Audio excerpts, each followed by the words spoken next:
Bienvenue sur le chemin vers la maturité. Ici, nous sommes convaincus qu'en écoutant et en lisant chaque jour la parole de Dieu, nous serons transformés à son image, grandir tel qu'il veut, être tel qu'il veut. Nous sommes en train de vous exploiter les livres Une vie motivée par l'essentiel, écrit par Rick Warren, sélectionné pour vous par Dr. Jonathan Mbatsu. La lecture de Grace Mouyissa.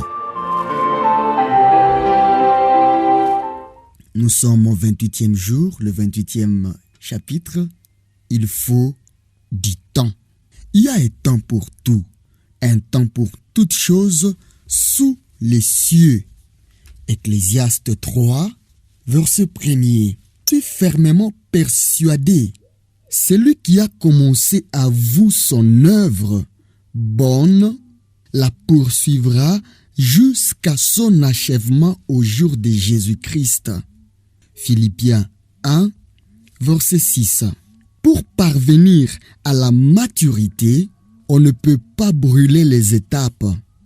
Il faut des années pour que nous devenions des adultes et toute une saison a un fruit pour mûrir. C'est vrai aussi en ce qui concerne les fruits de l'esprit. Développer le caractère de Christ ne se fait pas en un jour. Tout comme la croissance physique, le développement spirituel prend du temps. Quand on essaye de faire mûrir un fruit rapidement, il perd son bon goût. En Amérique, on cueille les tomates quand elles sont encore vertes pour éviter qu'elles ne se gâtent pendant le transport. Ensuite, avant de les vendre, on les fait rougir avec du gaz carbonique. Ces tomates sont mangeables, mais elles sont bien moins bonnes que celles qui poussent lentement dans les jardins. Alors que nous nous inquiétons de la vitesse de notre développement, Dieu se préoccupe du développement de notre force spirituelle. Comme il voit notre vie à la lumière de l'éternité, il ne se presse jamais. L'Anne Adams a comparé le processus de croissance spirituelle à la stratégie utilisée par les Alliés au cours de la Seconde Guerre mondiale pour libérer les îles du Pacifique Sud. Tout d'abord, il réduisait la résistance d'une île en bombardant les forces ennemies depuis les navires. Ensuite, un petit groupe de marines envahissait l'île et établissait un camp de base dans un endroit sûr. Puis, il libérait petit à petit le reste de l'île. Finalement, toute l'île était sous leur contrôle, mais non sans quelques pertes humaines. Adams a fait ces parallèles. Avant d'envahir notre vie au moment de notre conversion, Christ a parfois dû réduire notre résistance en permettant que nous ayons des problèmes difficiles. Certains ouvrent leur cœur à Christ dès qu'il frappe à leur porte. Mais d'autres, et ils sont nombreux, résistent et restent sur la défensive. Dès que vous ouvrez votre cœur à Christ, Dieu établit un camp de base dans votre vie. Vous pensez vous être donné entièrement à lui, mais en réalité, vous lui avez donné seulement ce que vous connaissez, ce qui est suffisant. Une fois que Christ a établi son camp de base, il commence à travailler pour gagner de plus en plus de terrain jusqu'à ce que toute votre vie lui appartienne. L'issue des luttes et des combats ne fait aucun doute. Dieu a promis que celui qui a commencé en vous cette bonne œuvre la rendra parfaite. Philippiens 1, verset 6. nous finirons par ressembler à Christ, mais cette formation durera toute notre vie. La Bible explique, nous parviendrons à l'état d'adulte à un stade où se manifeste toute la plénitude qui nous vient de Christ. Éphésiens 4, verset 13. Voici l'essentiel de ce que nous avons découvert jusqu'à présent. La foi par l'adoration, l'appartenance au corps de Christ par la communion fraternelle et le développement par notre formation en tant que disciples. Chaque jour, Dieu veut que nous devenions un peu plus semblables à lui. Vous êtes des êtres nouveaux que Dieu, notre Créateur, renouvelle continuellement à son image. Aujourd'hui, nous voulons aller le plus vite possible, mais Dieu s'intéresse plus à notre force et à notre stabilité qu'à notre rapidité. Nous voulons les choses tout de suite. Acceptons des compromis et cherchons des solutions rapides.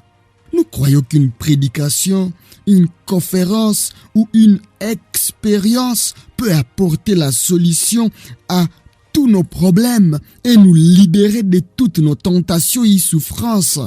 Mais la vraie maturité n'est pas le résultat d'une seule expérience. Même si cette dernière est puissante et bouleversante, la croissance s'est faite petit à petit. La Bible dit, nous sommes transformés en son image dans une gloire dont l'éclat ne cesse de grandir. 2 Corinthiens 3, verset 18. Pourquoi est-ce si long? Dieu pourrait nous transformer en un seul jour, mais il a choisi de nous faire grandir doucement, et cela dans un but précis, tout comme l'Éternel a donné peu à peu. Deutéronome 7, 22, la terre promise aux Israélites afin qu'ils ne se découragent pas. Il préfère transformer notre vie petit à petit. Pourquoi faut-il autant de temps pour changer? Pour plusieurs raisons. Nous apprenons lentement. Il nous arrive de répéter 40 ou 50 fois la même erreur avant d'apprendre la leçon. Le problème revient sans cesse et nous pensons « Oh non, encore une fois !» Pourtant, je le sais déjà. Mais le Seigneur nous connaît mieux que nous. L'histoire d'Israël nous apprend que nous oublions vite les leçons que Dieu nous enseigne et que nous retombons facilement dans nos anciennes habitudes. Nous avons beaucoup à désapprendre. Beaucoup de gens vont voir un conseiller pour être guéri d'un problème relationnel qui s'est développé pendant des années et ils demandent « Pouvez-vous m'aider? J'ai 1 heure devant moi. » Ils attendent une solution rapide à une souffrance qui dure depuis des années. Comme la plupart de nos problèmes et de nos mauvaises habitudes ne sont pas nés en un jour, il est irréaliste de nous attendre à ce qu'ils disparaissent après 1 heure. Aucune pilule, aucune prière, aucun principe ne guérira en un instant les dégâts causés sur plusieurs années. Il faut un dur travail de suppression et de remplacement. La Bible appelle cela se dépouiller du vieil homme et revêtir l'homme nouveau. Romains 13, verset 12. Éphésiens 4, 22 à 25. Colossiens 3, 7 à 10, puis 14. Depuis votre conversion, vous avez une nature nouvelle, mais vous avez encore d'anciennes habitudes et des vieux réflexes à supprimer et à remplacer. Nous avons peur de regarder en face la vérité sur nous-mêmes. Je l'ai déjà dit, la vérité nous libérera, mais elle commence généralement par nous rendre misérables. Nous avons peur de ce que nous allons découvrir en analysant nos faiblesses de caractère. Nous préférons alors ne pas regarder nos problèmes en face. Si nous laissons Dieu faire briller la lumière de sa vérité sur nos fautes, nos échecs et nos complexes, nous pourrons commencer à changer. Nous ne grandirons pas sans un esprit ample et sans être prêts à apprendre.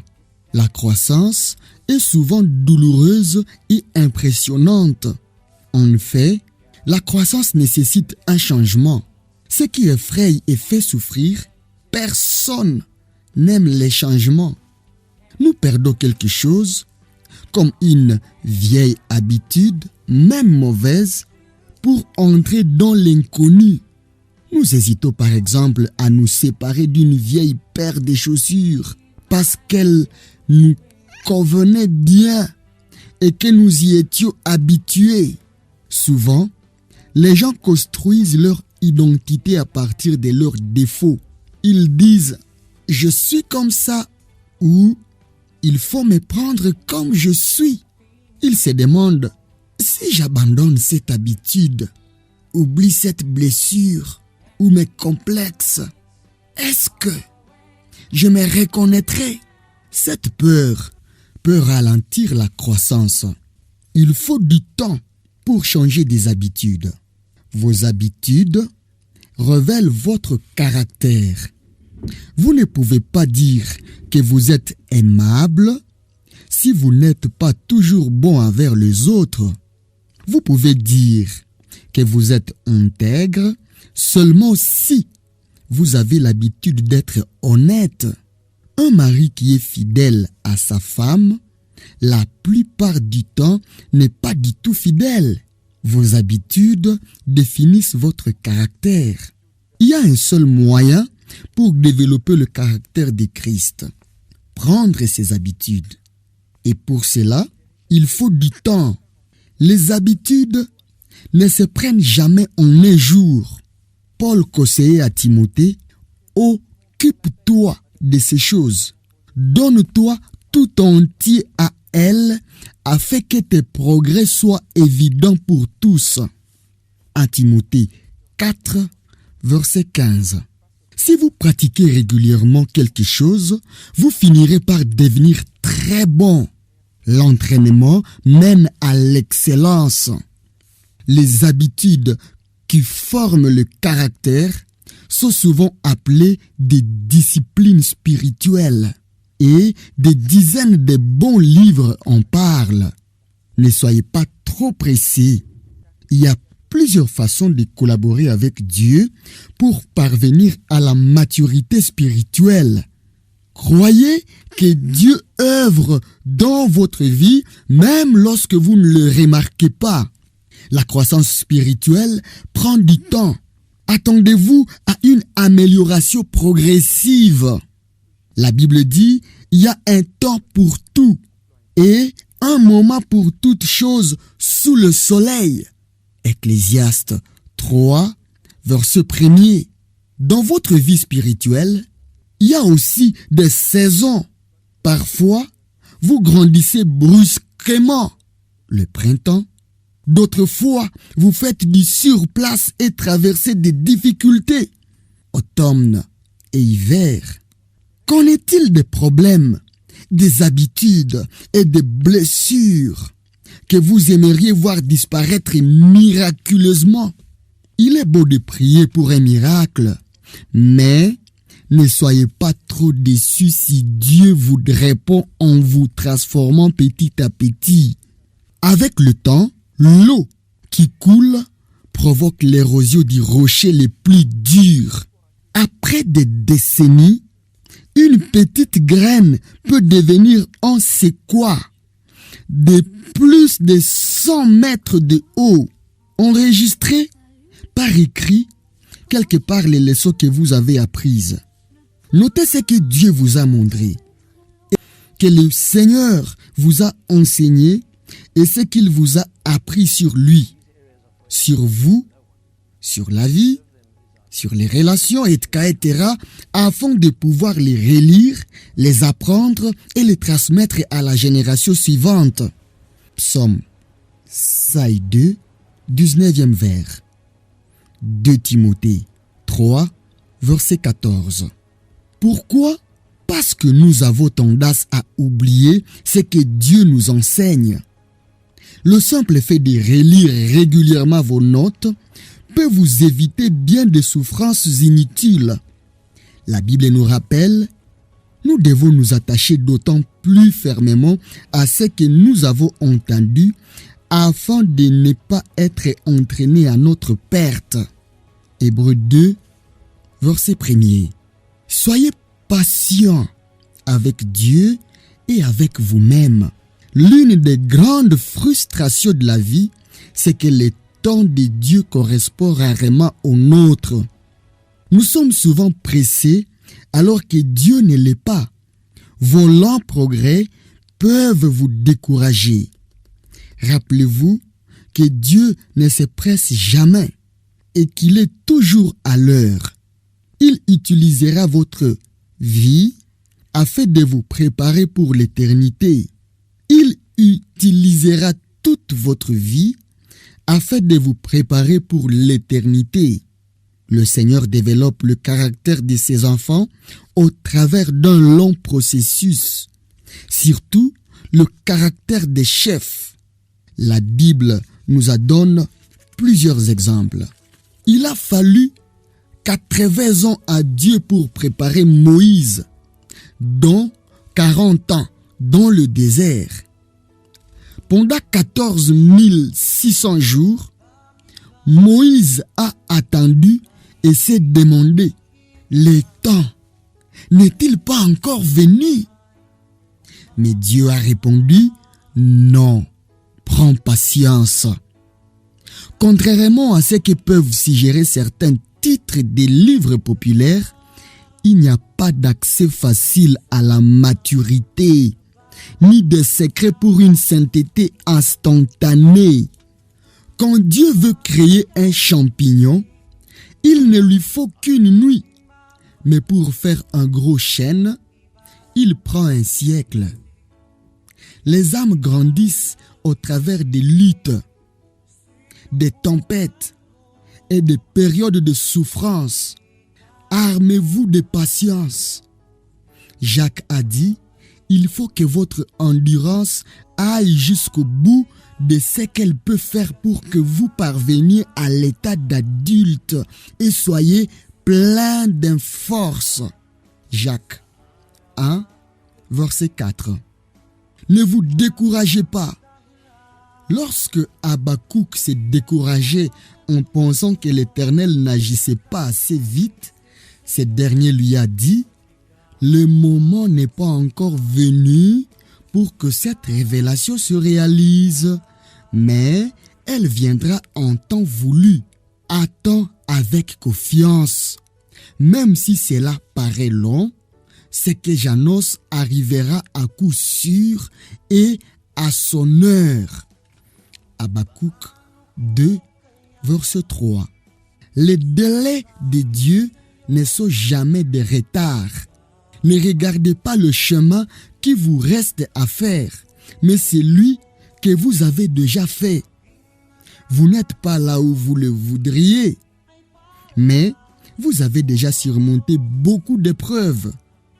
Dieu n'a pas fini de vous former. Alors, continuez à avancer. Même l'escargot a fini par entrer dans l'arche à force de persévérance.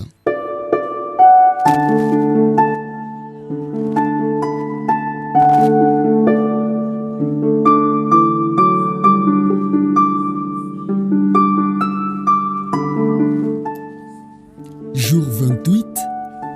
Définir mon objectif et idée à méditer.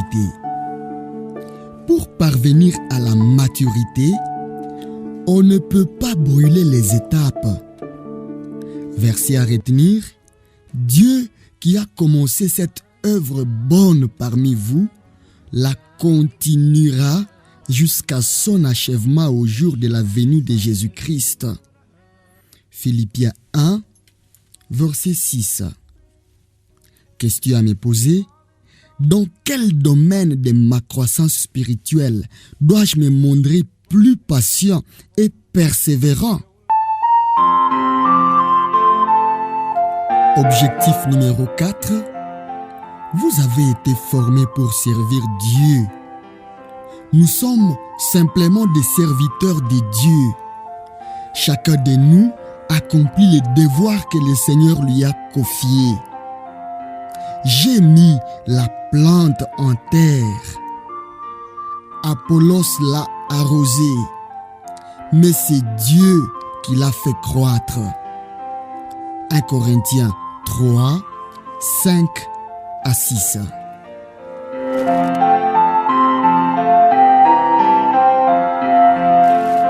Merci d'avoir suivi cette capsule. Elle est tirée du livre Une vie motivée par l'essentiel que l'équipe du chemin vers la maturité est en train de vous exploiter. Cette portion a été choisie pour vous par le docteur Jonathan Mbatso, la lecture de Grâce Mouissa. Sur ces plateaux, nous sommes convaincus qu'en écoutant et en lisant chaque jour la parole de Dieu, surtout en la mettant en pratique, nous serons transformés à son image, grandir tel qu'il veut, être. Nous sommes préoccupés par votre croissance spirituelle. Nous avons hâte d'écouter les témoignages des vies transformées par l'écoute de l'Évangile. Merci de nous soutenir en vous abonnant et en partageant ces messages autour de vous. Grâce et paix au Fils de Dieu.